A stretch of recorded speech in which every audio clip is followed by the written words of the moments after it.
हाँ जी बेटा लोग, आप लोगों का बेटा जब टॉपिक आता है, टॉपिक का नाम है थर्ड टिश्यू आपका परमानेंट के अंदर, उसका नाम है बेटा जी आपका यहाँ पे स्केलेनकाइमा।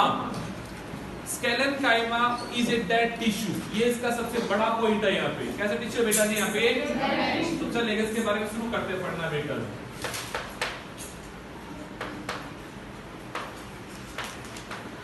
सबसे पहला बेटा, it is the only dead tissue. अगर हम परमानेंट की बात करें और सिंपल की बात करें तो उसका अगर कोई डेड है तो कौन सा है बेटा आपका? स्केलेनकाइमा। आपने कल एक वर्ड बोला था, collenchyma is the living mechanical tissue. वो क्या था बेटा जी? वहीं पे वर्ड चीज होके आ जाता है डेड मैकेनिकल टिश्यू कौन है, तो आंसर क्या बन जाता है बेटा आपका? स्केलेनकाइमा।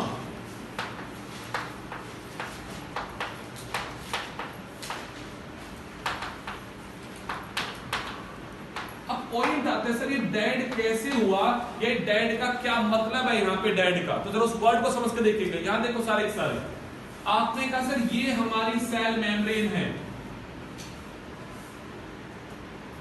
इसके बाहर ये सेल वॉल है, और सर ये प्राइमरी सेल वॉल है। ये कैसी है? ये क्या है? Cell membrane. आपने कहा सर इसने बाहर सेकेंडरी सेल वॉल को सिक्रीट करना शुरू किया और चीजें इसके ऊपर आके जमा होनी शुरू हुई है।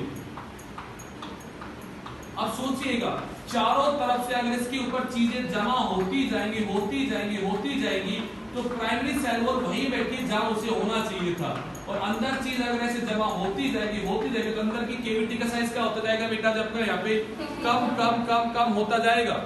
अब आप जरा सोच के देखो, यहाँ पे बैठा है बेटा जी आपका साइटोप्लाज्म। एक सेल को जो भी भैया जी मेटाबॉलिक एक्टिविटी को करना है, चीजों को तोड़ना है या चीजों को बनाना है, वो सारी मेटाबॉलिक एक्टिविटी कहां परफॉर्म होगी मेरे भाई? यहाँ पे साइटोप्लाज्म में। धीरे धीरे the content of the cytoplasm क्या हो रहा है यहाँ पे? रिड्यूस हो रहा है। प्रोटोप्लाज्म का कंटेंट क्या हो रहा है यहाँ पे आपका? रिड्यूस हो रहा है। तो धीरे धीरे अगर ये स्पेस आपकी कम होती जाएगी, सेल सारा मेटाबॉलिज्म कर ही नहीं पाएगी और सेल क्या हो जाएगी बेटा जी? यहाँ पे डेड हो जाएगी। तो इसका थर्ड जो फीचर आता है, वो फीचर क्या आता है बेटा जी? ये एक सेल है जिसके ऊपर रेगुलर थिकनिंग हो गई, और भैया जी यहाँ पे सेल वॉल जो है वो थिक नहीं है। कैसी है बेटा जी? थिक है। सेल वॉल कैसी है? और उसकी थिकनेस बढ़ने की वजह से भैया जी यहाँ पे प्रोटोप्लाज्म, या मैं कहूंगा lumen either absent. Lumen either क्या है? और अगर है तो बहुत ही स्मॉल साइज का है, तो मैं कहूंगा ल्यूमन आइदर अब्सेंट और ऑफ द स्मॉल साइज।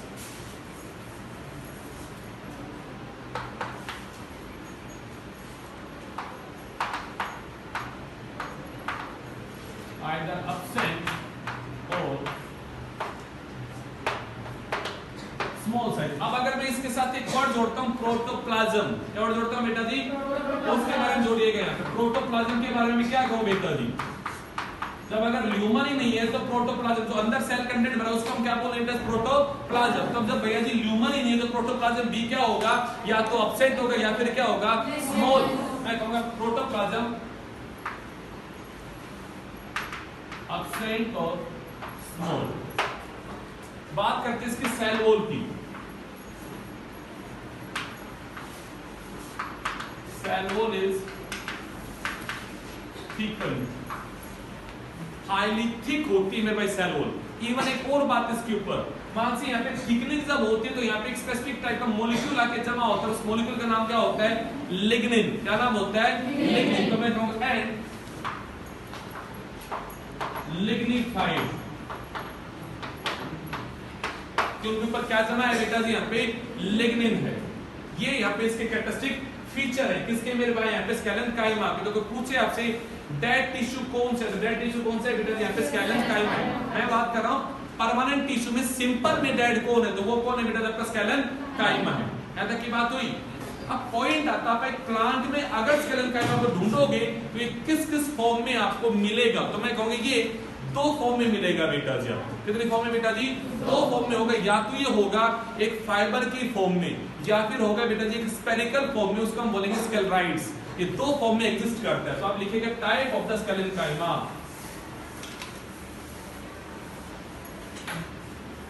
अब हेडिंग डालो बेटा जी, टाइप ऑफ द स्केलेनकाइमा।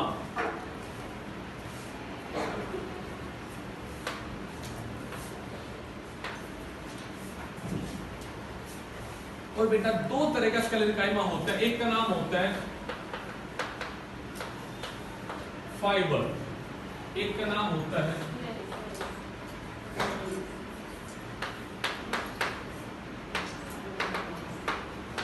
स्क्लेराइड्स। एक को हम क्या बोलते हैं बेटा जी? पहला वर्ड सुनना, पहले सब समझना, यहां लिखा हुआ पहले सुनना बात को बेटा जी। ये होता है लॉन्ग एंड इलोंगेटेड।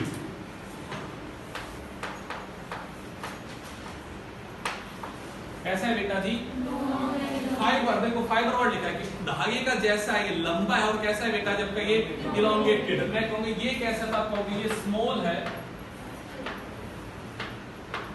ओवल और स्फेरिकल। मेनली ओवल होता है या फिर कैसा होता है, स्फेरिकल होता है। शेप थोड़ा वेरी करेगी बेटा, हमका अप्रोक्स वैसा होने वाला है यहाँ पे। अब इसके पॉइंट को समझना है बेटा जी। इसके जो एंड होते हैं वो बेटा जी पॉइंटेड होते हैं, नुकीले एंड होते हैं। इसके एंड कैसे है बेटा जी? नुकीले हैं, पॉइंटेड है। जबकि इसके एंड आप देखोगे वो कैसे होते हैं बेटा जी? ब्लंट होते हैं। मतलब आपके होता है ना बुठा, मतलब उसका पैनापन नहीं है, खुरदरा है इसका एंड बेटा। तो मैं कहूंगी ये कैसा है बेटा जी? Pointed and. इसके कैसे है बेटा जी?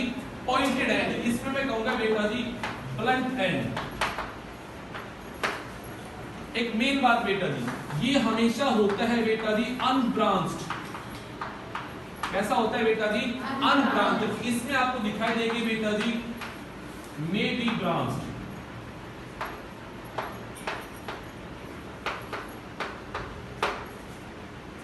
May be branched. ये अगर आपको दिखाई देगा सर ये एग्जिस्ट कैसे करता है, तो मैं कहूंगी एग्जिस्ट करता है भैया जी सिंगल फॉर्म में। कैसे रहता है बेटा जी? यहाँ पे सॉरी, ये भैया जी फाइबर है, पतला, तो बहुत सारे फाइबर हमेशा पास रहेंगे, हमेशा कैसा होगा बेटा जी? बंडल की फॉर्म में होगा। कैसे होगा बेटा जी? बंडल। और ये भैया जी आपका हमेशा होता है सिंगल। कैसा होता है? सिंगल। और अगर भैया जी चीज पास पास आ भी गई तो उसकी पैकिंग जो होगी बड़े ही लूज होगी। कैसी होगी? लूज। पर मेनली कैसे एग्जिस्ट करता है बेटा जी आपका? एज ए सिंगल यूनिट, मतलब एक अकेला रहता है। अगर दूसरा आएगा और पैकिंग हो भी जाएगी तो कैसी होगी? यहाँ पे लूजली पैक्ड होगा। डिफरेंस में आ रहा है बेटा जी? तो मैंने बोला बेटा जी प्रेजेंट इन बंडल, या मैंने बोला बेटा जी मे बी सिंगल और लूज बंडल। अब एक नया वर्ड आता है आप लोगों के लिए, पिट। इस वर्ड को पहले समझना आपको, पिट क्या होते हैं जरा देखिएगा मेरे भाई।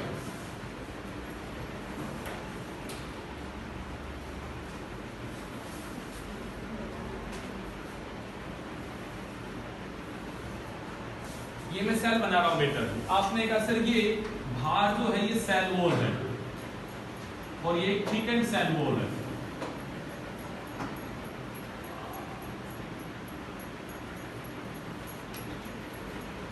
ये जो मैंने मोटा सा बार बनाया है, मैं क्या बना रहा हूं बेटा? यहाँ पे आपकी थिक एंड सेल वॉल, बहुत मोटी सेल वॉल है पारस है मेरे भाई।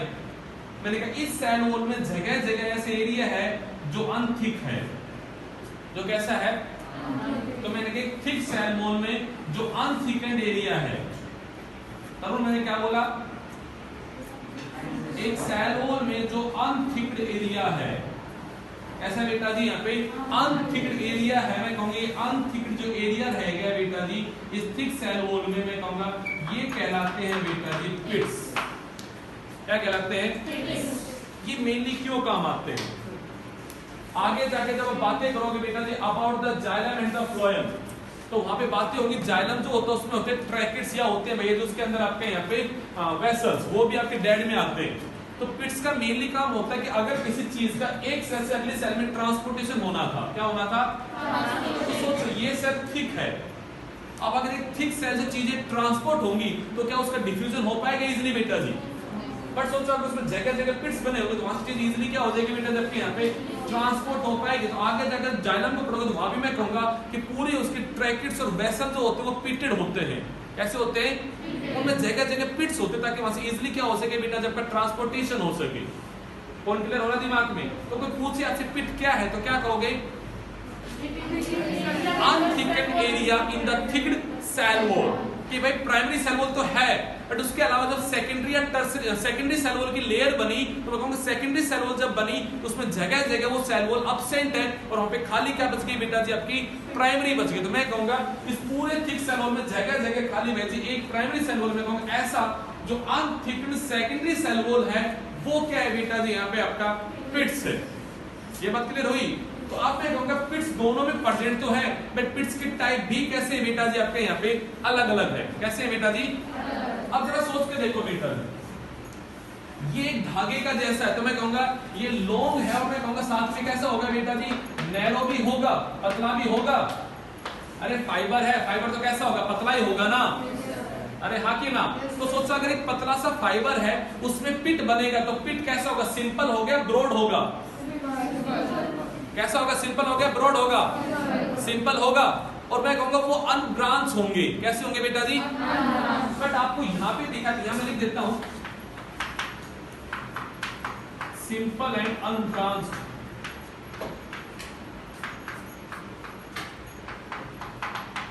Pits present. यहां पे अगर आपको दिखा देगा कुछ ऐसा होगा, देखिएगा मैं एक सेल वॉल का डायग्राम बना रहा हूं आपके लिए। ये सेल वॉल है बेटा जी, इस सेल वॉल में आपने कहा सर थिकनिंग हो रही है ये।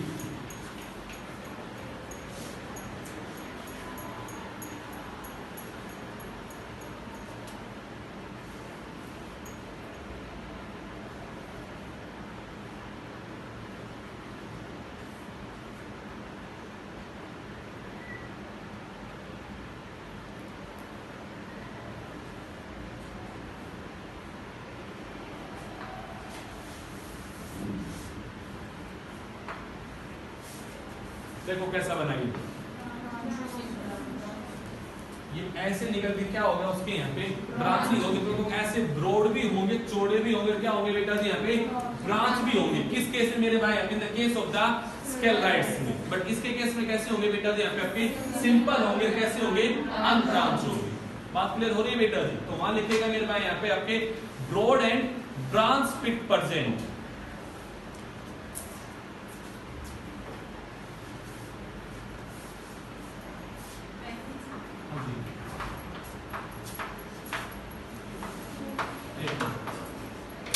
है क्या?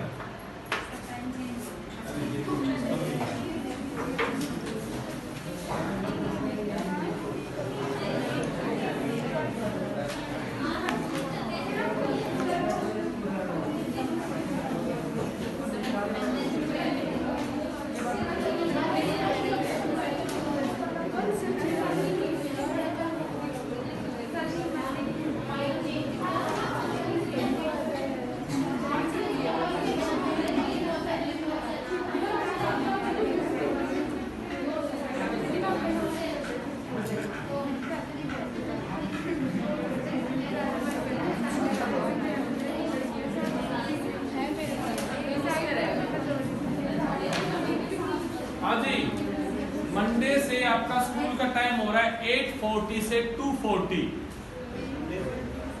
40 मिनट सुबह बढ़िए, 40 मिनट शाम को बढ़िए आपकी। 8:40 से 2:40 का आपका टाइम हो रहा है फ्रॉम द मंडे। तो जो भी आपकी बस का टाइम है उसमें वही टाइम को ऐड कर लेना भैया। जो भी आपका टाइम है, जितना आपका टाइम आगे सर का, उस टाइम को ऐड ऑन करते हुए अपने बस के टाइमिंग को सेट करें। मतलब आपका टाइम अभी 40 मिनट लेट हो गया फ्रॉम द मंडे 26 तारीख से।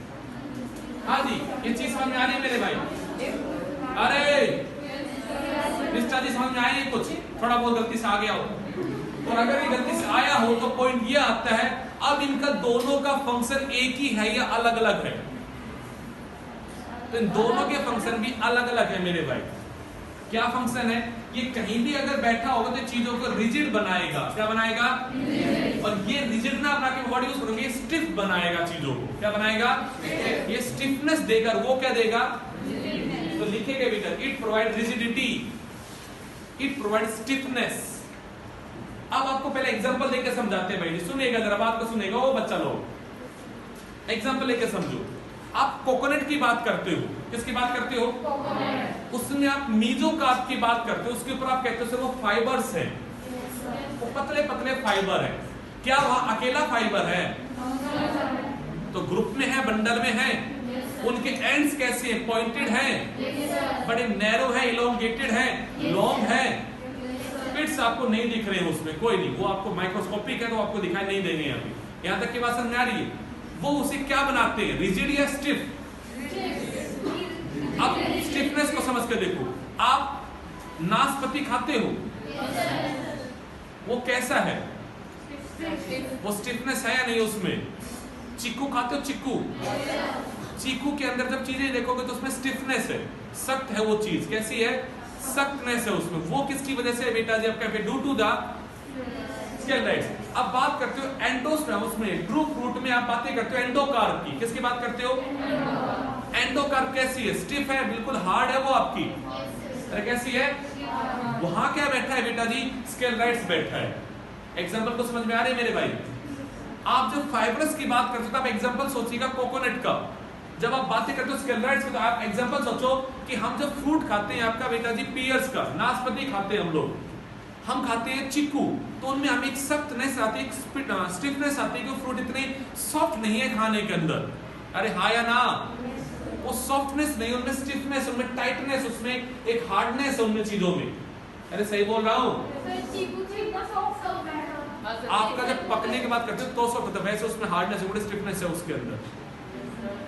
जब बहुत आप उसे, आप देखना, आप उसको ये कहते हैं, कहने से पहले उसे पहले थोड़ा सा लूज कर लो, आप उसे सामने से पिछा के फिर उसे करते हैं ऐसा। साउथ में देखोगे कैसा बड़ा ही स्टिफ होता है, उसकी पैकिंग को गड़बड़ होके बात बनती है यहाँ पे आपकी, वो स्टिफनेस है। देखो सब में अभी डिपेंड करता है कंटेंट किसमें कैसा है। नाशपाती में बात की आपने बहुत ज्यादा है, आपने बात की यहाँ पे ट्रू फ्रूट के जो एंडोकार्प है उनमें बहुत ही ज्यादा, तो स्टिफनेस क्या होगी, बहुत ही ज्यादा होगी। वहां कम है तो मतलब उसका नंबर कम है, बट वो वर्ड समझा रहा हूं आपको। स्टिफनेस वर्ड को समझ के देखो, स्टिफनेस वर्ड क्या है, वो रिजिडिटी वर्ड क्या है। आपको मैं ये कह रहा हूं एंडोकार्प हार्ड है, वो स्टोनी है, वो स्टिफ है, वो कैसी है, स्टिफ है, वो हार्डनेस है, कॉम्पैक्टली पैक हो गई, वो हार्डनेस है उसके अंदर यहाँ पे। तो मैं कहूंगा स्टिफनेस अगर कोई देता है तो कौन देता है बेटा जी, यहाँ पे स्केलेराइड्स देते हैं, जबकि आपको रिजिडिटी देने का काम कौन करता है, यहाँ पे फाइबर करते हैं। ये चीज क्लियर हो रही है? लिखो इनके फंक्शन।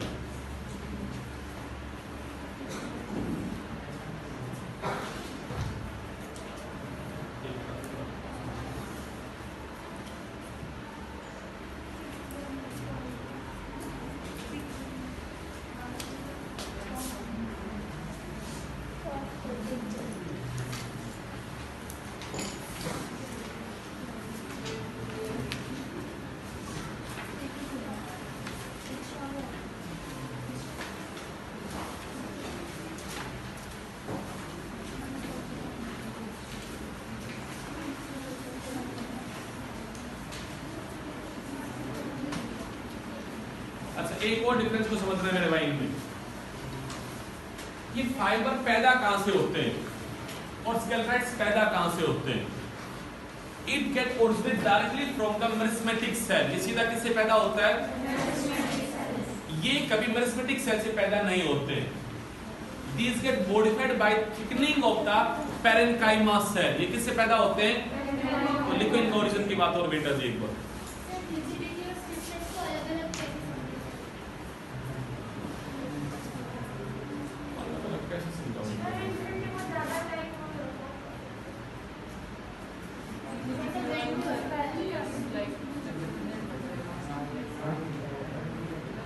करते हैं इसके बाद आपके लिए रुको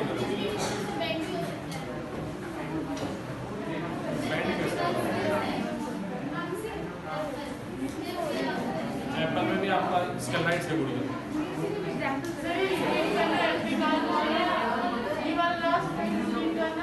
हाँ कर रहे हैं, पूरा करते हैं, कुछ आपका निकालते इसका सॉल्यूशन। हाँ जी, पॉइंट हमने बोला कि ये कहां से पैदा होती है, कहां से पैदा होती है, ये पैदा होती है directly from the meristematic cell, और ये पैदा होती है कहां से मेरे भाई, यहाँ पे by the thickening of the parenchyma cell. लिखो जल्दी से एक पॉइंट और इसके बारे में।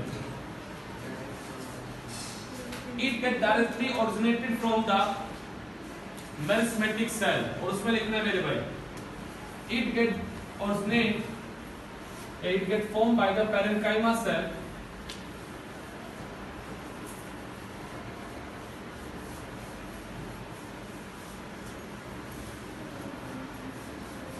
पॉइंट आता है क्या सर, कुछ स्पेसिफिक टाइप की भी यहाँ पे और चीजें होती है, तो हम आंसर के साथ जाते हैं। स्केलेराइड्स के फर्दर और भी टाइप हैं, इसके वजह से स्केलेराइड्स के और भी टाइप है, हेडिंग डालेंगे टाइप ऑफ द स्केलेराइड्स। हेडिंग डालो मेरे भाई यहाँ पे टाइप ऑफ द स्केलराइट्स। कितने टाइप्स अरे इसमें लिखना है on the 5-6 basis type. Of नहीं, उनके स्ट्रक्चर के बेसिस पर हम उनको अलग अलग करेंगे, बस एक ही टाइप चलेंगे मेरे भाई।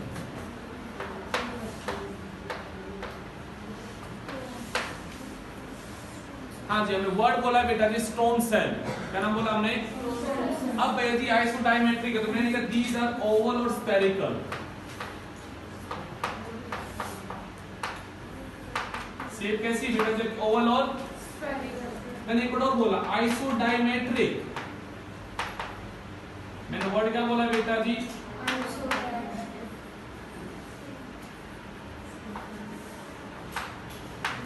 ये वर्ड आपको अगर ध्यान हो, आप लोगों ने बोला था फॉर द पैरेन्काइमा सेल, तो ये उसी से तो ड्राइव होके आई है ना। आपने कहा सर क्या है हमें यहाँ, तो मैं कहूंगा ये अनब्रांच्ड है।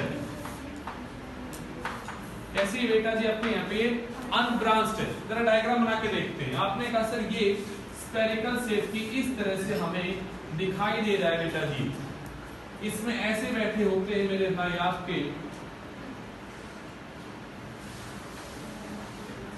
फिट्स।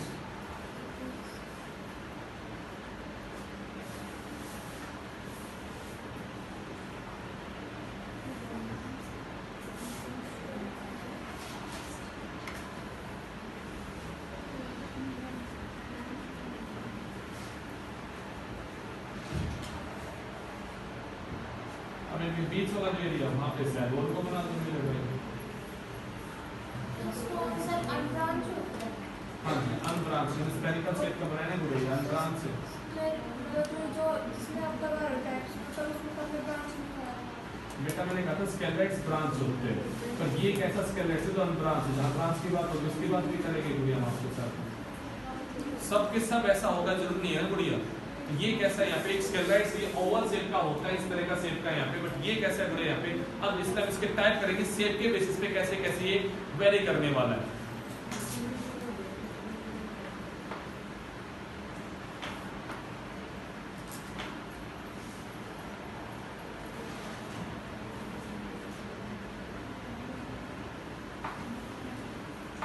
अरे बन जाएगा ऐसे डायग्राम।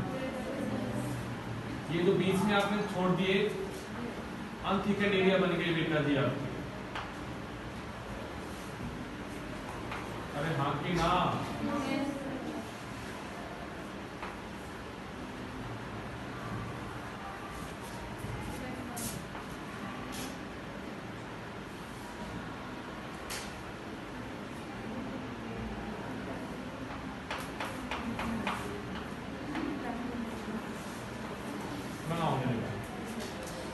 इस तरह का जो बन गया, ये बन गया बेटा जी स्टोन से।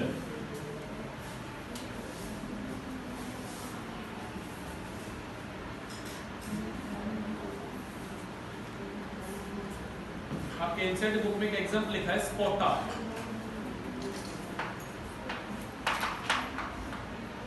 ग्रीक ऑफ गुआवा, एप्पल में भी होता है, आप कह दोगे पियर्स, एंड एक और लिखा है स्पोटा। स्पोटा का मतलब होता है चिक्कू।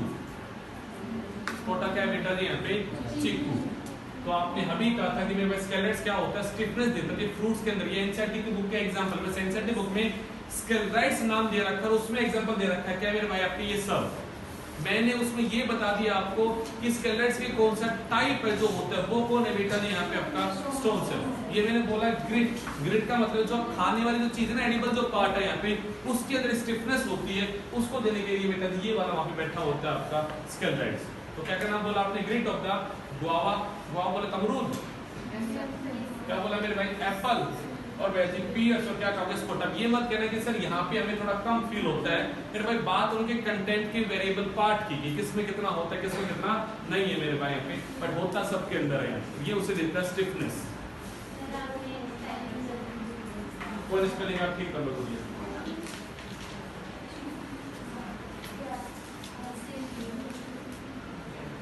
हाँ जी, अगला लिखेगा बेटा जी।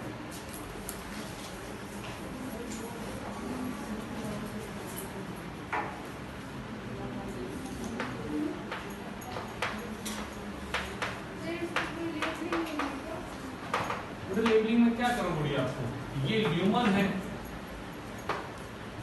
ये आपके थिक सैलोल है, और बेटा ये मैंने आपको समझा दिया क्या है गुड़िया आपके पिट्स है गुड़िया, जो अनथिकन एरिया दिखा रखी है पिट्स है गुड़िया, सारा थिकनेस हो सैलोल है, बीच छोटा सा दिखा है ह्यूमन है गुड़िया। ऐसे वर्ड लिखा देखो गुड़िया, मैंने क्या लिखा है यहाँ पे मैक्रोस्केलाइड्स, क्या लिखा बेटा जी मैंने, मैक्रो का क्या मतलब है बड़ा, तो मैं कहूंगा ये आपका यहाँ पे लॉन्ग एंड इलोंगेटेड,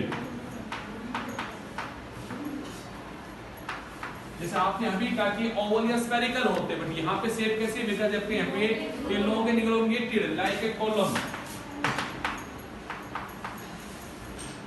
जैसे आप लोगों ने अपने टिश्यू में पढ़ा होगा कोलमनर एपिथेलियल, क्या पढ़ा आप लोग कोलमनर एपिथेलियल जो कॉलम के जैसा है, वैसे मैं कहूंगा ये भी कैसी it is like a column है, ये बड़ी बड़ी इलोंगेटेड है मेरे भाई, तो मैं कहूंगा ऐसा नाम क्या बन गया मैक्रोस्केलाइड्स। भाई सेम डायग्राम बना दो मेरे भाई यहाँ पे कि सर हमने इस तरह से बनाया डायग्राम, उसके बाद हमने बना दिया इस तरह से वैल्यू ह्यूमन, और अब ये सारा हमारा थिक सैलोल है, इसमें क्या बना दिया मेरे भाई आपके पिट्स बना दो मेरे भाई। अरे पिट्स सब में बनाना और थिक सैलोल सब में बनाना।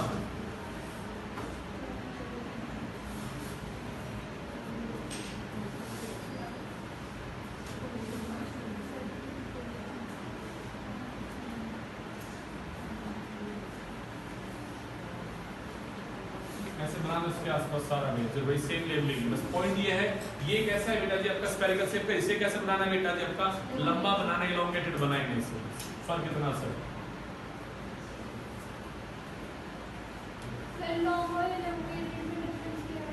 कोई डिफरेंस नहीं हुई, लॉन्ग इलोंगेटेड एक ही बात है।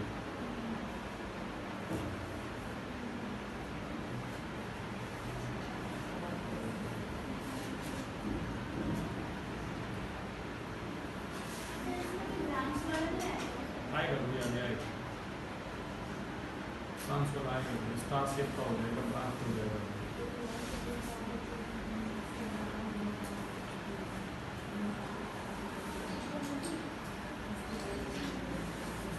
हाँ जी हो गया। अब इसका एग्जांपल है भैया जी कहाँ प्रेजेंट होगा, it present in the seed code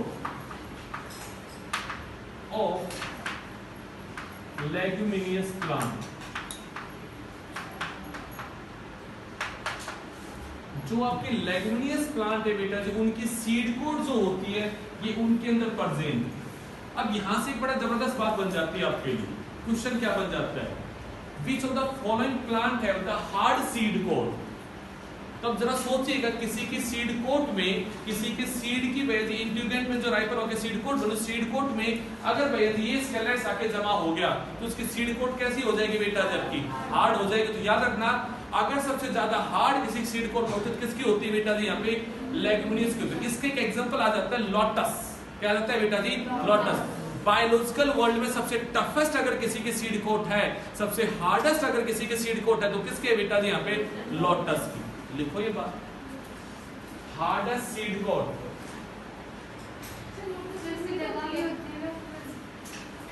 hardest seed coat वो भी इसी ग्रुप में आता है, लेग्यूमिनियस में आता है आपका वो hardest seed coat in the leguminous plant. एक स्टेप बना के लिखना lotus is the hardest seed coat in the biological world। Biological world में जो भी आपके प्लांट किंगडम में बेटा जी प्लांट उन सब में सबसे हार्डेस्ट सीड कोट है तो किसके बेटा जी आपकी लोटस के, जो इसी ग्रुप से बिलोंग करता है बेटा। अब एक पॉइंट और आपको समझाते हैं, सर ये अगर सीड कोट में है तो सीड कोट में कहां प्रेजेंट, मैं कहूंगा ये प्रेजेंट है आउटर सरफेस पे। कहां प्रेजेंट है बेटा जी आपके आउटर, तो मैं कहूंगी एपिडर्मल पार्ट में है ये। कहां पे बेटा जी उसके, तो और अच्छी लाइन लिखता हूं present in the epidermal part of seed coat. ये उसकी कौन से पार्ट है बेटा जी आपके यहाँ पे एपिडर्मल पार्ट में। और खाली यही नहीं है सीड में, एक और भी नाम मैं अभी आप लोगों को बताऊंगा यहाँ पे, पर पॉइंट आता है ये उसे क्या दे रहा है बेटा जी यहाँ पे हार्डनेस दे रहा है। बाहर से हार्डनेस कौन दे रहा है बेटा जी यहाँ पे आपका मैक्रोस्केलाइड्स दे रहा है। तो आप लिखना है यहाँ पे it is present in the epidermal region of the seed coat.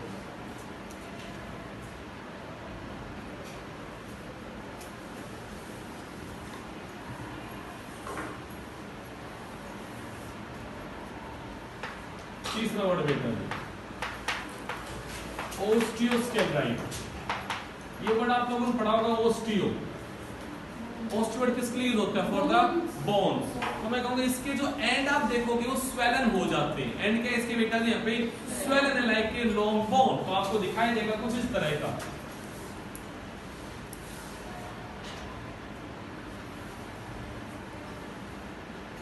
जैसे एक बोन बन गई। ये बोन नहीं है, ये क्या है बेटा जी आपके यहाँ पे स्केलेराइड्स है। तो बनाना वैसे ही सेम है भैया जी।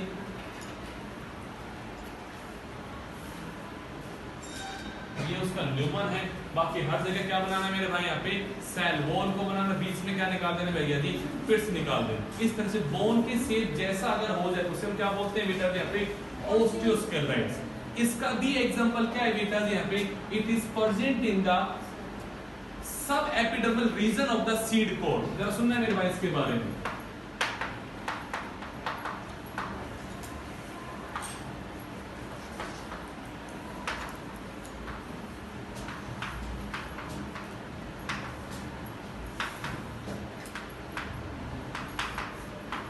सेम एग्जांपल मेरे भाई, यानी कि आपके पास दो ऑप्शन बनके तैयार हो गए मेरे भाई कि जो सीड कोड भैया जी टफेस्ट है किसकी मेरे भाई यहाँ पे लेग्यूमिनस, उसमें खाली भैया जी आपका मैक्रो नहीं है, साथ में कौन सा है बेटा जो वहाँ पे ओस्टियो भी है। बट दोनों की लोकेशन क्या है बेटा जी वहाँ पे आपके अलग अलग है। बाहर वाले एपिडर्मल पार्ट में अगर कोई है तो कौन है बेटा जी आपका मैक्रो, और अंदर वाले पार्ट में कोई है तो वो क्या है बेटा जी ओस्टियो। और दोनों भैया जी स्केलेट्स अबंडेंट फॉर्म में जैसे सीड कोड कैसी होगी बेटा जिसकी यहाँ पे टफेस्ट हो गया। किसकी बात कर रहे हैं बेटा जी यहाँ पे आपकी लेग्यूमिनस की बात कर रहे हैं।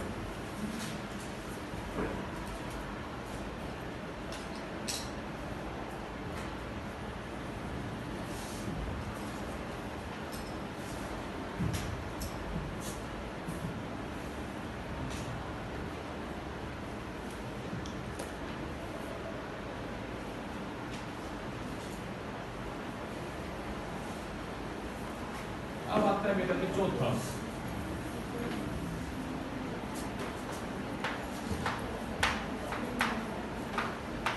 एस्ट्रोस्केलेराइड। क्या नाम बोला बेटा जी यहाँ पे? नाम से क्या समझ में आता है? Star shape. Yes, aster word किसके लिए आ जाता है? For the star shape. जब बात करें ब्रांच की तब देखो ये एक सेल कैसे कैसा है भैया, इस तरह से उसकी हो गई बेटा जी ब्रांच। ऐसे बेटा पे ऐसे ब्रांच निकली हुई है, यहाँ से थिकनिंग हो रही है मेरे भाई यहाँ पे आपकी, उसको फिट्स बना देने में ऐसे स्टार शेप का हो जाता है। और ऐसे उसका ऐसा लगे जैसे ब्रांच से निकल गई हो बेटा। ये होता है बेटा in the leaves of the T.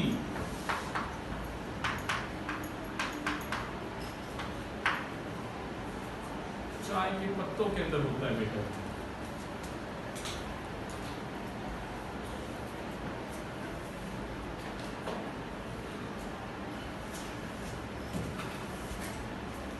हो गया बेटा। अब जैसे आपने पैरेंकाइमा के कोलनकाइमा के फंक्शन लिखे थे वैसे बेसिक फंक्शन लिखा भी यहाँ पे आपके स्केलेनकाइमा, और आप लोग लिखोगे फंक्शन भैया क्या क्या होते हैं। निष्ठा जी बताइएगा। हमें पहला निष्ठा गुड़िया बताओ, अगर मैं आपसे कहता हूँ what are the different function of the sclerenchyma, तो बताओ स्केलेनकाइमा के क्या फंक्शन होंगे। आपने आज पूरे दिन में एक ही टॉपिक पढ़ा है स्केलेनकाइमा, तो उसका बोले पहला फंक्शन बताओ मुझे। अरे खड़ी हो जा, बता बूढ़े क्या फंक्शन लगता है, ये क्या कर रहा होगा प्लांट में? ये प्लांट में अगर ये है तो कोई काम तो कर रहा होगा ना, क्या करता है ये प्लांट में?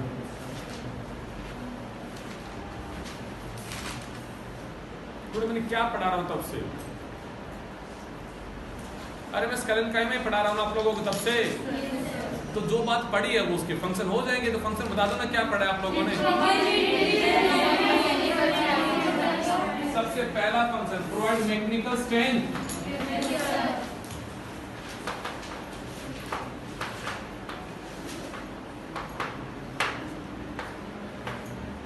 दूसरा रिजिडिटी।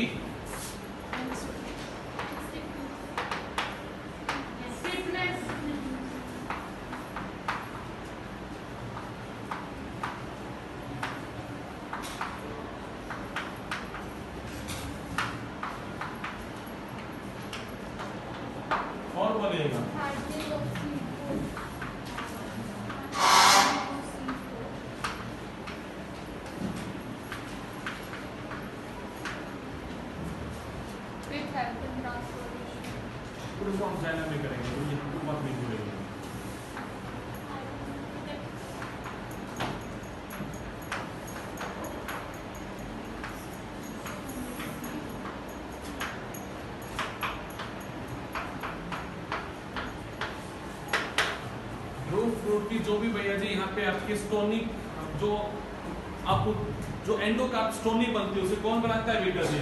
स्टोनी एंडोकार्प लिखना है बेटा जी, stony endocarp. Stony endocarp of the drupe fruit किसकी वजह से बेटा जी? यहाँ पे स्केलेंकाइमा की वजह से। जो भी आपकी सीड कोट आपने पढ़ी उसे भी हार्ड कौन कर रहा है बेटा जी? आपका यहीं पे कर रहा है। आपने कहा जो भी हमारे स्टिफनेस होती है फ्रूट्स में वो कौन देता है बेटा जी? यहाँ पे आपका स्केलेंकाइमा चीजों को रिजिड बनाता है, चीजों को मैकेनिकल स्ट्रेंथ देने का कोई काम करता है तो कौन करता है बेटा जी? यहाँ पे आपका स्केलेंकाइमा। यही सेम वर्ड आपने लिखा था किसके लिए भैया जी? आपने in the case of the collenchyma, but वहां लिखा था आपने it's a living mechanical tissue. ये नीट में आया हुआ क्वेश्चन है कि which of the following is the living mechanical tissue. और बच्चे सिर्फ मैकेनिकल वर्ड को पढ़ते हैं और बाकी नहीं सोचते आगे। याद रखना लिविंग अगर है तो कौन है बेटा जी? आपका यहाँ पे कोलेंकाइमा। डेड में है तो कौन है भैया जी? यहाँ पे आपका स्केलेंकाइमा। दोनों में डिफरेंस है मेरे भाई यहाँ पे आपको। अरे बात समझ आती है?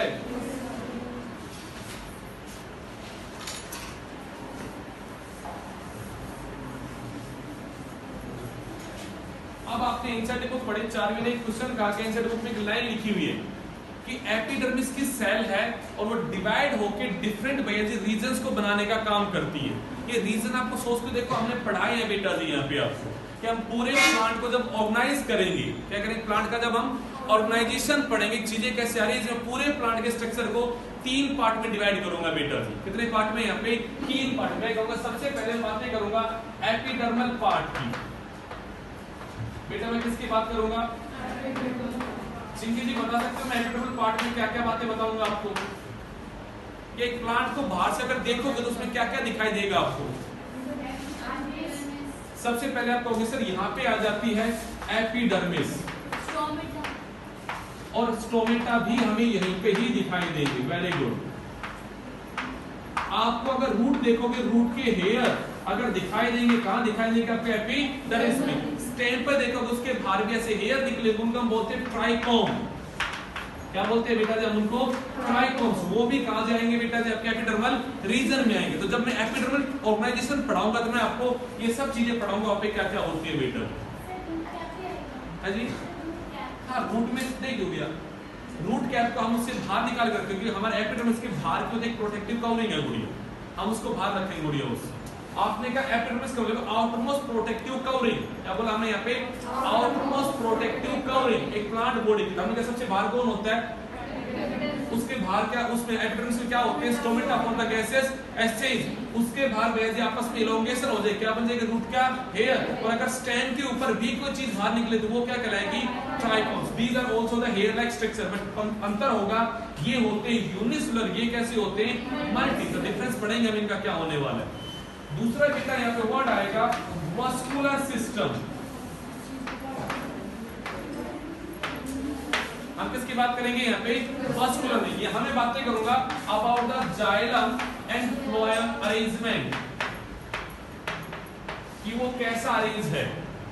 जाइलम बाहर है या जाइलम अंदर है, कैसा अरेंजमेंट उनके बीच में कैम्बियम है या नहीं है, कैसे ये भैया जी अपने आप को अरेंज करते हैं, प्रोटोजाइलम, मेटाजाइलम, एक्सार्च, एंडार्च, कैसी कंडीशन होगी, वो सब बातें बेटा जी यहाँ पे आपके साथ की जाएगी। हाउ इट अरेंज, क्या वो कॉन्जॉइंट है, क्या वो रेगुलर है, क्या वो आपका यहाँ पे रेडियल फॉर्म में, किस तरह से यहाँ पे, वो सब बातें आपको इस फॉर्म में बताई जाएंगी बेटा जी। कि लीफ में ढूंढोगे तो अलग तरह का अरेंज होगा, स्टेम में ढूंढोगे अलग होगा, रूट में ढूंढोगे अलग होगा, वो सब बातें आपको यहाँ बताई जाएंगी बेटा, कैसे वो अपने आप को अरेंज करेगा स्टेम, रूट और लीव्स में बेटा जी।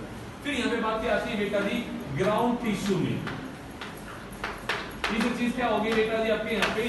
ग्राउंड टिश्यू की। जहां आप ये बातें करोगे मेरे भाई यहाँ पे कि भाई जी कोर्टेक्स है या नहीं है, वहां पे हाइपोडर्मिस है या नहीं है, एंडोडर्मिस है तो कैसा है, पेरिसाइकल है तो कैसा है, मिडलरी है तो कैसी है, पिथ है तो कैसा, पिथ है या नहीं है, इन सब चीजों की बात जब मैं करूंगा तो क्या बन जाएगा? Ground tissue. जरा सोच के देखो, इन सब चीजों को बनाएगा कौन? Apical meristematic cell. कौन बनाएंगे इनको? अरे हाँ की ना? हाँ बेटा है ना, बिल्कुल है। एपिकल मेरिस्टेमेटिक सेल, यस भाई। एपिकल मेरिस्टेमेटिक जो सेल है, चाहे वो रूट के एपेक्स हो, चाहे वो आपके स्टेम के एपेक्स हो, वहां पे जो सेल बैठी वो क्या आपकी एपिकल मेरिस्टेमेटिक सेल। वो जब डिवाइड करती है तो क्या करती है? 3 जर्नेटिव पैदा करती है। आपने नाम लिखा तो है प्रोटोड्रम, ग्राउंड मरिस्टम प्रोकैम्बियम, तो उनसे ही तो पैदा होनी है चीजें। एक किसको पैदा करते हैं, किसको पैदा करते हैं, किसको पैदा करते हैं। सारों जी समझ में आ रहा है क्या बोल रहा हूँ? ये सब बात आपके आंसर बुक में लिखी है कि एपिकल सेल इनको पैदा करती है।